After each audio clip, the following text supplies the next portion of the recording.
Good evening. Thank you for being with us. I'm Leah Hogg.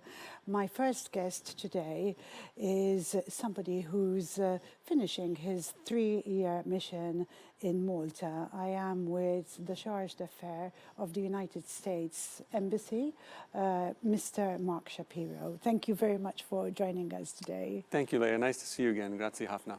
Grazie lilek ukoll. However, this program is in English also. Yes, so you're coming towards your end of your term here. What has the experience been like?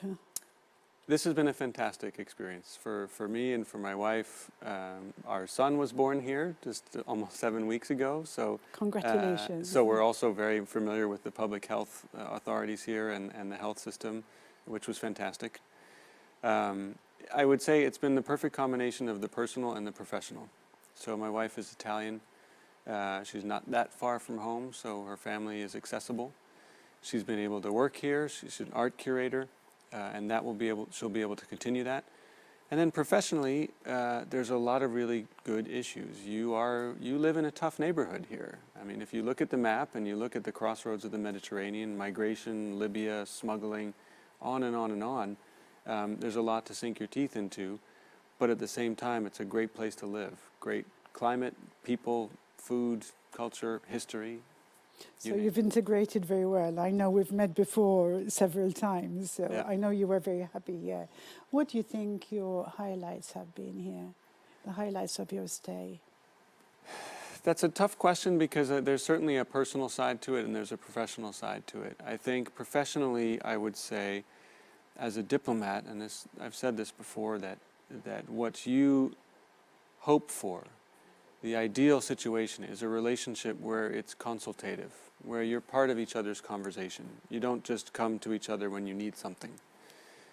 You face a shared challenge together. You say, hey, we have this problem. We don't know what to do about it. What do you think? And you sit down and sort of work it out together. I've seen that in other countries that I've served to a degree. But this is probably the highest degree of that I've ever seen. And professionally, that's very satisfying because we have good access to each other. We work side by side as partners on a lot of the challenges that we face and so forth. So that's very satisfying. Personally, I think that the relationships that we have here, the friendships that we made, that has to be it. And also, when you develop your people, when you hire your team and you develop them and you see them thrive, and you can sort of get out of their way and take satisfaction in that, that's very gratifying as well. And I suppose the birth of your son, that's the biggest highlight. On the personal side, absolutely. Yes, yeah. Absolutely. You made several comments recently regarding the assassination of Daphne Caruana-Galizia and the political climate in Malta. This week we've heard of the alleged suicide attempt of the key witness, Melvin Teuma. Do you have any comments about that? Yeah, I don't really, just because it's an ongoing investigation. I don't think the facts are really clear, so I don't think it's really my place to comment on it. In terms of the Daphne investigation itself, this is an open wound in Maltese society, and so it's a serious rule of law challenge, and we, like many others, are hopeful that the investigation will continue and justice will be served. Yes, but you have taken an interest in it because I've read quite a lot of your comments in the press. I'd like to look a bit at recent events in the United States and refer to the murder of George Floyd and the Black Lives Matter campaign. Yep. How do you think, now that you got to know Malta very well and got to know the Maltese, what do you think we can learn as a nation and as people out of it?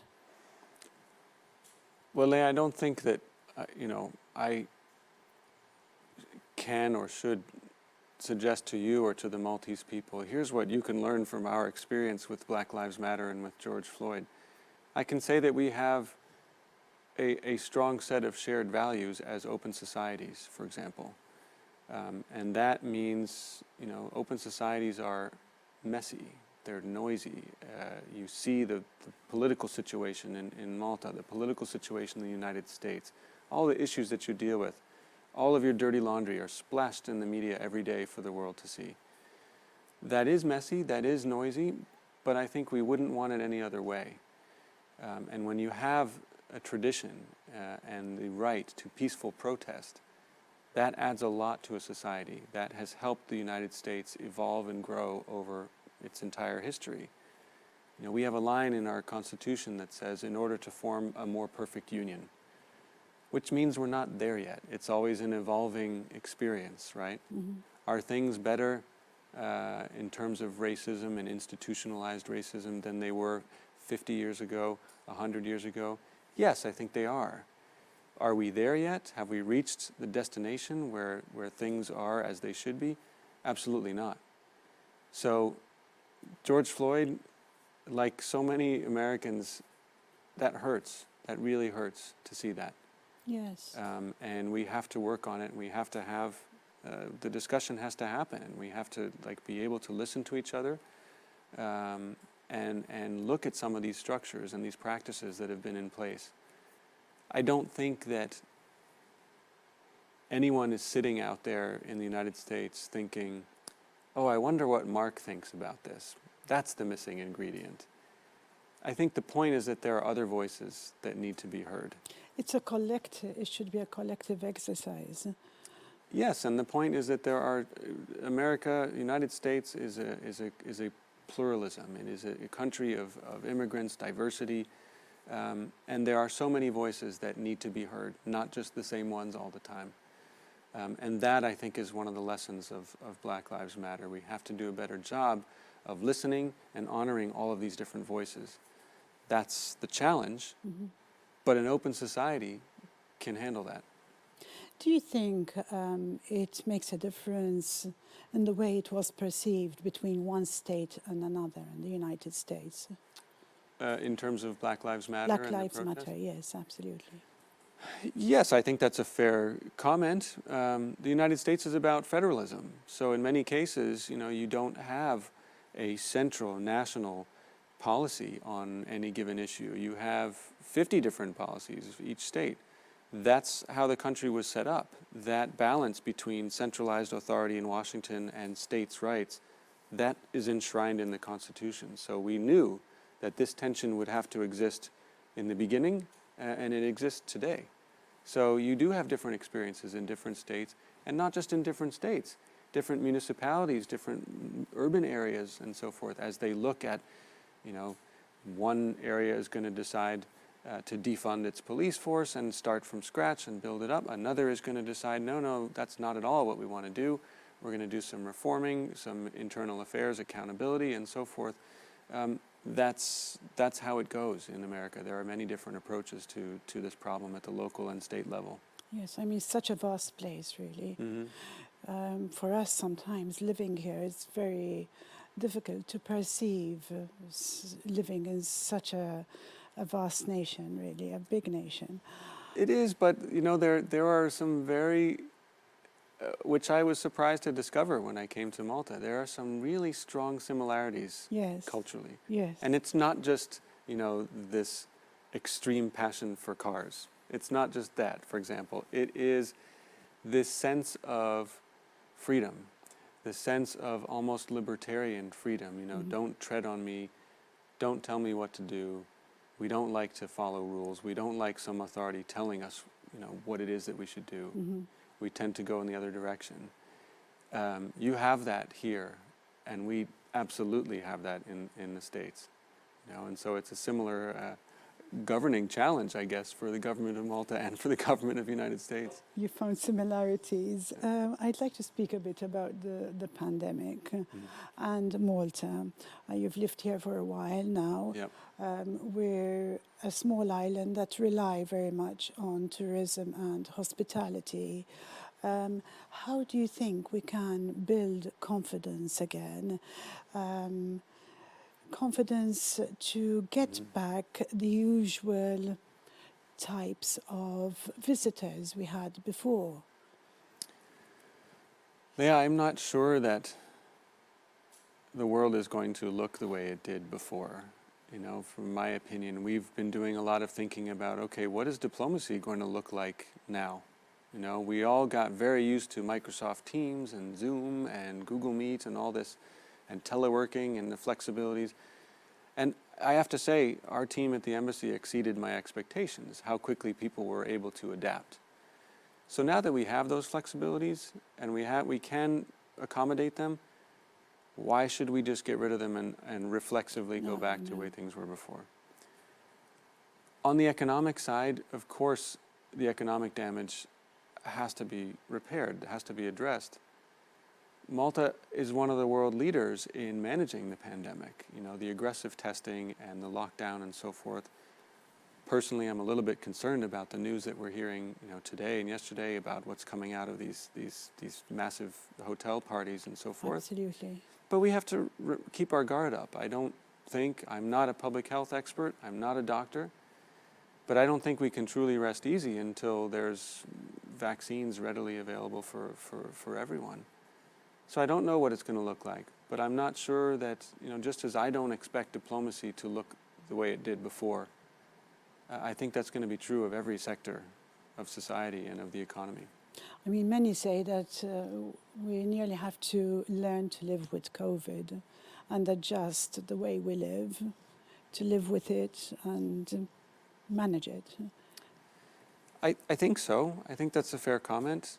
You know, in the early days here, when we were just going into lockdown, I remember conversations I had with my team at the embassy, and one point that I made to them, which I think is a pretty important one to make, is that before COVID, there was a long list of things that could hurt you and do you in. That list is still there. We just have one extra thing, you know. So how much does it change our behavior? Well, it's always a good idea to wash your hands. Yeah. Right? Absolutely. So, I mean, there are certain things that, you know, if you're depending on human behavior, this is a good reminder that we need to be disciplined and that we need to look out for each other. Sure. What, coming back to your mission here in Malta, your 3-year mission, what do you think your biggest achievement has been? The first thing is my biggest achievement is the people that I've hired at the embassy. It starts there.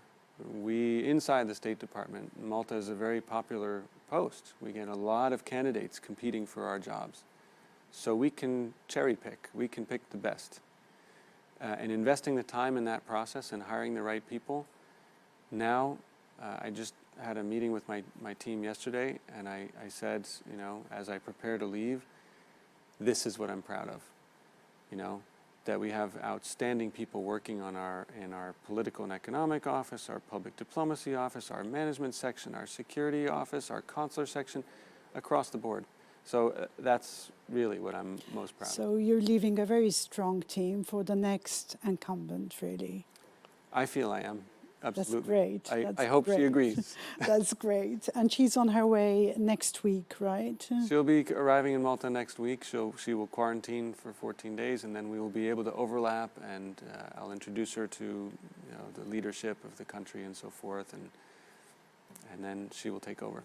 And you'll be off to Naples straight after here, or will you go to the States and return? Straight to Naples. We will go straight to Naples. That's my next assignment. So I'll be up in Naples for 3 years. And among the issues I'll be working on will be Malta and the Central Mediterranean. So I look forward to coming back and visiting. That's lovely. To close, would you convey a message to our viewers today, to the Maltese public? And you can look into the camera and speak to them directly. I would say, grazie Hafna. We have been very, very happy to be here. You are all like brothers and sisters to us. It is leaving any post is always very difficult. Leaving Malta is going to tear our hearts out. We have really enjoyed it here.